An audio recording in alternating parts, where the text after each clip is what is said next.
Customs broking or customs brokerage is a profession that involves the clearing of goods through customs barriers for importers and exporters.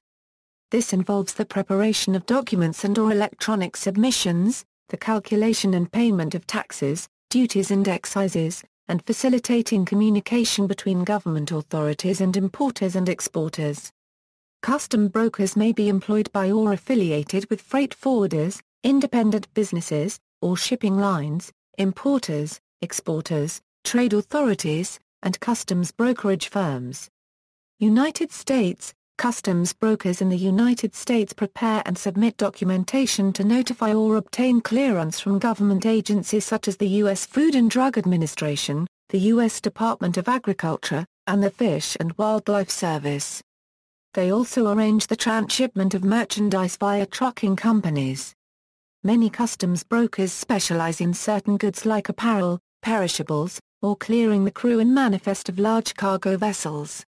Customs brokers can be located at inland ports to clear merchandise sent in bond, but most are located at major airports and harbors with international traffic. Qualifications U.S. Customs broker licenses are issued and overseen by U.S. Customs and Border Protection. The requirements governing U.S. Customs broker licenses, including eligibility, are laid out in Title 19, Part 111 of the United States Code of Federal Regulations.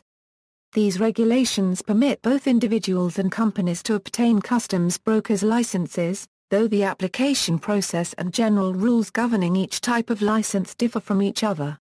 To be eligible to obtain for a U.S. customs broker license, an individual applicant must satisfy several requirements. First, he or she must pass the U.S. Customs broker license exam with a score of 75% or higher. On or before the date of application, he or she must be a United States citizen, must have attained the age of 21, and must not be a federal employee. And he or she must be of good moral character. The individual must submit his or her license application, along with license application fee, within 3 years of having passed the CBLE. This 3-year time limit is calculated from the date of the letter informing the examinee that he or she passed the CBLE. Upon receipt of a license application package, CBP reviews it on its merits. License eligibility for non-individuals is different. In order to be eligible to obtain a U.S. Customs broker license, a partnership must have at least one member of the partnership who is a broker. An association or corporation must, first, be empowered under its Articles of Association or Articles of Incorporation to transact customs business as a broker, and second, have at least one officer who is a broker. Customs broker licensees are not government employees and should not be confused with customs officers. Customs brokers need to be familiar with the tariff schedule, a listing of duty rates for imported items, CATA, the statutory and regulatory rules governing importations, and other trade-related matters. To illustrate, a customs broker may need to advise an importer on the marking requirements of the country of origin, or complete paperwork for a clothing shipment subject to quotas and visa requirements. Knowing the requirements of each type of import can avoid costly delays, merchandise seizures, and fines and penalties that may be levied against the importer and/or broker. European Union. For customs brokers and clearing agents operating within the European Union, there is no licensing system. The onus is firmly on the importer or exporter to ensure that any party acting on their behalf is in possession of the facts to do so. Article 5 of the current Customs Code deals with representation, a key concept. This provision allows an importer or exporter to appoint a third party to act on their behalf. The importer or exporter can appoint the third party to act in two capacities, that is, as a direct representative or as an indirect representative. A direct representative will act on behalf of the importer-exporter but will have no responsibility for the customs debt arising from their actions, whereas an indirect representative will have a joint and several liability for the customs debt. In almost all cases, the third party will elect to provide brokerage services on a direct representation basis. As a result, the importer or exporter is fully exposed to the risk or error and omission by the customs broker. Other countries. Singapore. Singapore broadly follows the European Union model in that the importer or exporter of record remains liable for the correct and timely declaration of shipments. It is also, however, then similar to the US and Australia in requiring the person making the customs declaration to be registered and to have passed competency tests.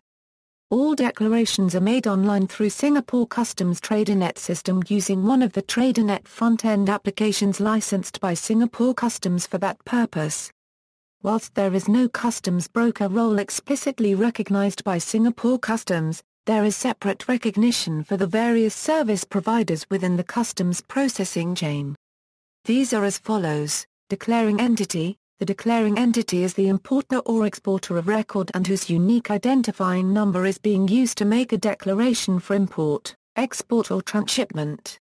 Declaring agent. A declaring agent is an organization appointed by a declaring entity to make a declaration on its behalf. A declaring agent may be a freight forwarder or a specialist customs service provider such as TraderNet Services Pte Limited. Declarant. A declarant is the individual person making the declaration for the declaring agent. Effective January 7, 2013, declarants must be registered with Singapore Customs and have passed Singapore Customs competency tests. TradeNet Front-End Solution Provider, a provider of software through which declarations to Singapore Customs TraderNet system can be made. The only service provider which provides an integrated service to declaring entities, and is therefore the most similar in Singapore to a customs broker, is TraderNet Services Pte Limited. TNETS is also the largest declaration service bureau, processing more than 1.2 million TraderNet declarations per annum with a trade value of more than 100 billion Singapore dollars. Pakistan. Customs brokers are commonly known as clearing agents in Pakistan. They are licensed by Customs Authority under VIDSRO 450 I/2001 dated June 18, 2001.